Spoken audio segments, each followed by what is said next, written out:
Quand elle est arrivée, la réplique dont on va parler était, je vais pas dire mal en point, mais en tout cas ne fonctionnait pas. Ne fonctionnait pas du tout et elle avait un problème qui était récurrent. Et je pensais justement l'utiliser comme point de départ pour la série et la playlist SOS, ma réplique a besoin d'aide. Il s'avère que ça a été beaucoup plus complexe que ça.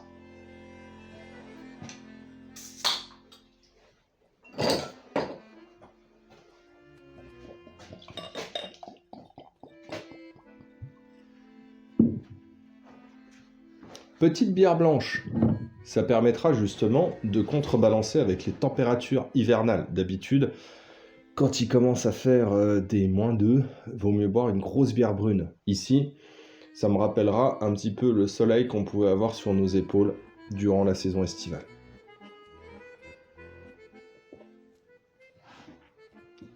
La bière et les différentes saisonnalités, on peut en parler pendant des heures, mais vous n'êtes pas venus pour ça.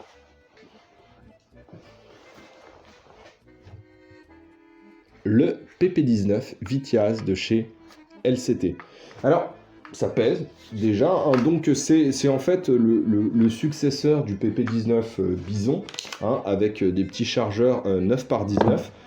Faudra qu'on en parle de ces petits chargeurs. Alors, il n'y a pas de jeu ici au niveau de la crosse, de la poignée, c'est pas la poignée d'origine. La poignée d'origine, hop, elle est là.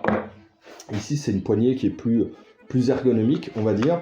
Il y a du jeu par contre au niveau des deux garde-mains, le modérateur de son, qui est bien marrant, franchement. Alors, on aime ou on n'aime pas, mais voilà, il a une bonne tête. La personne qui me l'a envoyé, en fait, fait du TSV, et il l'a en vrai. Et donc, du coup, il m'a demandé de la réparer pour qu'il puisse s'amuser aussi un petit peu avec. Alors, il faut savoir que c'est une réplique qui fait 330 fps. Et si vous vous souvenez, moi, je m'étais énervé, ce serait un bien grand mot, mais voilà, je m'étais dit que avoir une AKM de chez LCT à 330, c'était un petit peu léger. Ici, ça me dérange nettement moins parce que on est sur une petite SMG, c'est léger, c'est relativement léger. Voilà, c'est des chargeurs qui font de mémoire 50 coups.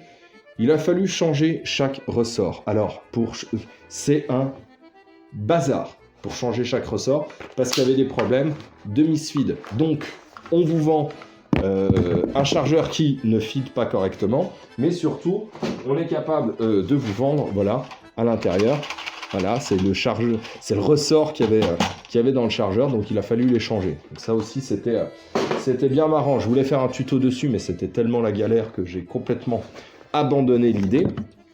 Qu'est-ce qui s'est passé sur cette petite réplique? Alors, ça qui est marrant, c'est qu'il a aussi un rail Zenitco avec un petit Picatinny, là, sur le côté, vous verrez pas des masses. Voilà, il est là sur le côté.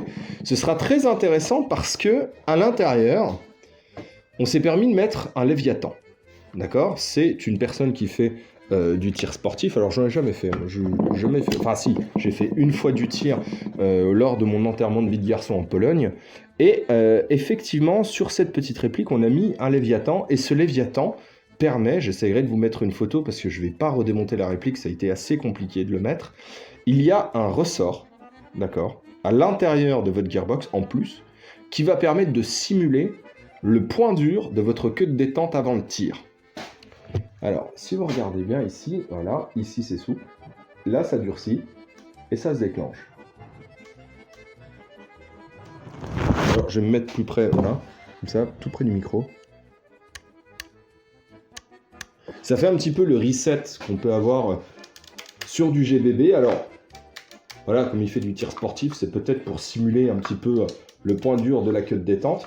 Ce Léviathan, il est assez intéressant parce qu'on va pouvoir bloquer la réplique en semi. Ici, c'est le cas.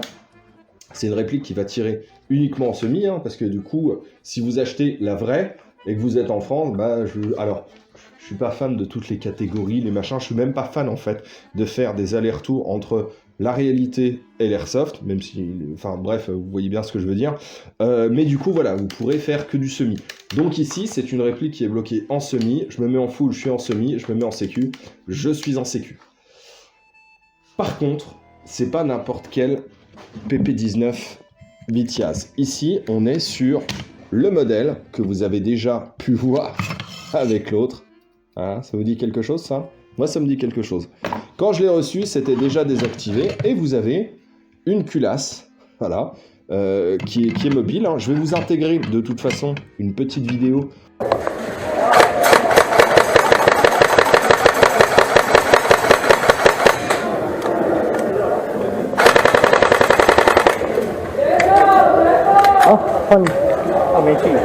Parce que en fait, ça fait 2 fois que je vous en présente et ça fait 2 fois que ce système ne fonctionne pas. Ne me faites surtout pas dire ce que j'ai pas dit.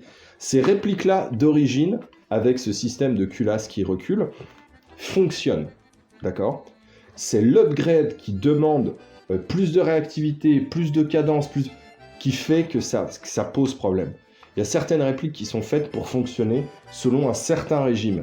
Et si vous augmentez ce régime-là, vous allez vous confronter justement à de la physique basique. Voilà. Donc, ça ne fonctionnera pas. Donc, on a supprimé ce fameux piston qui permet de faire reculer tout l'ensemble mobile pour mettre le Léviathan. Alors, la personne ici a modelé quelque chose en tissu pour y glisser justement une batterie et habilement, je ne sais pas trop comment il va faire passer donc du coup ce câblage, tac, en câblage arrière. Voilà. Parce que sinon, quand vous la recevez, et ben du coup, il convient de mettre un câblage avec un PEC, d'accord, qui serait, là, je peux pas, mais donc, hop, qui serait de ce côté-là, pour pouvoir stocker la batterie. Voilà, on va la brancher, cette petite réplique. Alors, vous allez pouvoir entendre le bruit du MOSFET. Hop là. Clac. Voilà. Alors, c'est marrant. Et là, quand on se met en full, on est toujours en semi. C'est une réplique qui est bloquée uniquement en semi. Ici, en fait, le point dur correspond au déclenchement en fait, du tir. Donc, finalement, quand on l'utilise comme ça, la sensation, on ne l'a pas vraiment.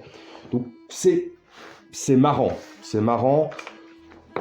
Voilà, moi je sais qu'un PP19 Vitiaz, moi j'ai déjà un PP19 Bison, hein, donc du coup j'aurais pas pris un deuxième modèle de ce type-là.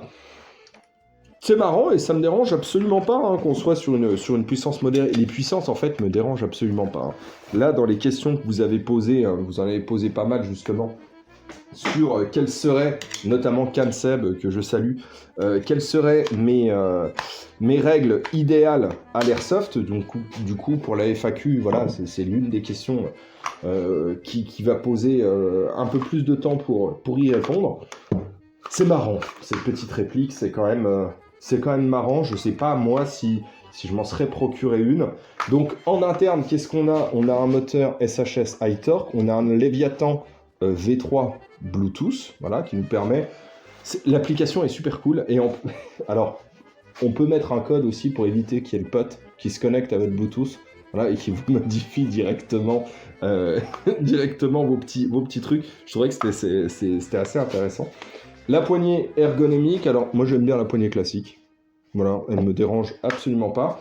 C'est très moderne, voilà, c'est très moderne, donc du coup, on va essayer de faire un petit saut en arrière.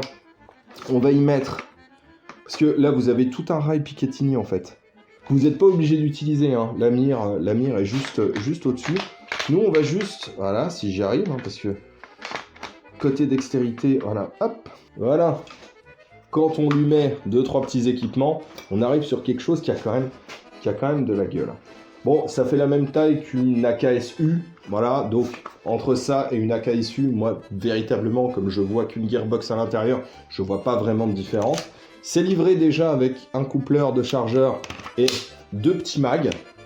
Voilà, c'est assez sympa. Alors, par contre, voilà, quand vous avez votre optique ici, vous pouvez pas enclencher le deuxième, il tape. Voilà, tout simplement. Donc, vous allez le faire à l'ancienne. Gros problème sur les mags. Voilà. Là, il y a énormément de jeux. En ayant changé les ressorts, les billes, ça feed correctement. Ce qui est bien, c'est qu'avec le modérateur de son, il y a un tube à l'intérieur du modérateur de son. Vos billes vont pas galérer à trouver la sortie, en fait. Hein. Il y a un tube qui va les guider. Donc, c'est vraiment plutôt bien. On peut pas, évidemment, replier quand vous avez un optique. Donc, là, c'est vrai que ça peut être intéressant, ne serait-ce que pour utiliser les chargeurs doubles. de mettre voilà, quelque chose de beaucoup plus moderne au-dessus. J'ai pas vraiment de conclusion à apporter sur ce type de réplique. Voilà, c'est une réplique qui est passée entre mes mains et qui avait un énorme problème. C'était au niveau du moteur. Et ça, c'est peut-être la chose la plus importante de la vidéo.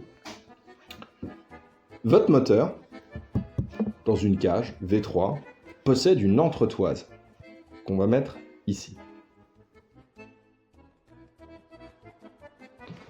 Alors, finalement, quel était son problème à cette réplique? Son problème, j'ouvre la gearbox, d'accord? Je fais tourner les engrenages du calage du propriétaire. Le calage était bon, ça tournait correctement, sans trop forcer. De toute façon, le calage, c'est toujours quelque chose qui peut être perfectible, hein, dans tous les cas. Hein. Là, ça allait. Vraiment, je regarde le moteur, je le fais tourner à vide, hein, donc en dehors de la réplique. Le MOSFET, on a galéré avec le mot de passe parce qu'il y a un mot de passe sur le Léviathan, mais on l'a retrouvé, bref. Tout allait bien. Je reconnecte les choses ensemble, donc je visse la cage moteur. Je fais 4 tirs, et au bout de 4 tirs, la gearbox se bloque. J'essaye une fois, 2 fois, je dis bon, je vais tenter avec la batterie de mon berlingot, et là, ici, vous allez voir que, hop, je vais vous montrer, ça qui est top sur le Léviathan, c'est que sur le câblage, vous avez ici un fusible. Le fusible cramé, directement. Là, je me suis dit, bon, ok, le moteur, il est plus que serré, pourtant, le calage était bon, le moteur tout seul, il tourne correctement, qu'est-ce qui s'est passé? Eh bien, j'ai cherché, j'ai démonté, j'ai refait le calage. À un moment, j'ai pris une de mes gearbox, une autre, et j'ai testé la cage moteur. C'est-à-dire que j'ai branché à la cage moteur avec le moteur, et même phénomène. Ma gearbox avec mon moteur d'origine, nickel. Je prends la cage moteur de ce PP19, je la mets sur ma gearbox, je tire 4 tirs, ça bloque. Il s'avère qu'il manquait quelque chose de crucial, quelque chose de léger, quelque chose qui est assez aimanté pour se coller sur votre moteur quand vous ouvrez votre cage moteur pour changer de moteur. Cette chose, c'est l'entretoise. Et oui, il y a une petite rondelle métallique que je vais vous afficher ici, qui permet en fait, quand vous vissez votre vis de serrage, de pousser votre moteur ou de le laisser reculer par son ressort récupérateur, hein, il va reculer. Mais si vous enlevez cette entretoise, cette vis, elle est au contact de l'axe de votre moteur. Et ça, c'est un problème.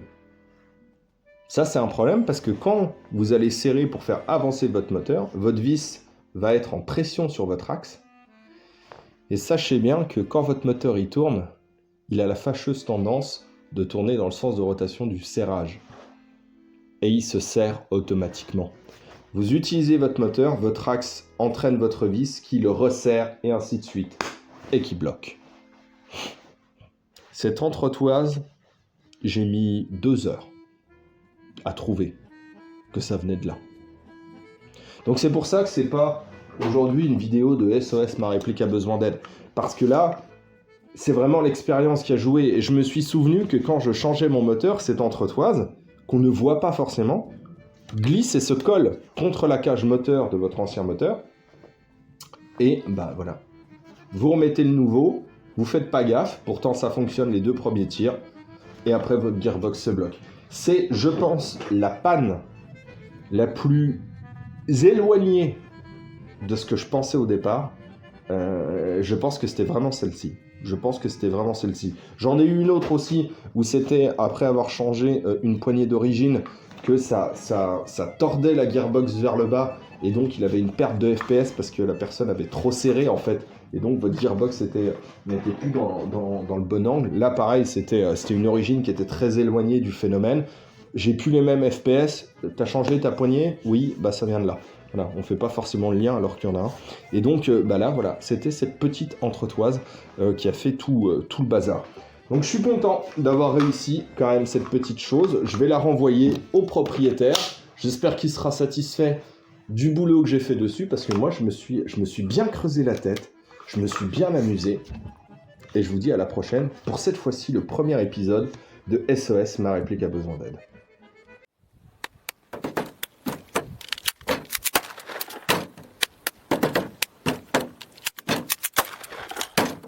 I got my ticket for the long way round, a bottle of whiskey for the way, and I sure would like some sweet company.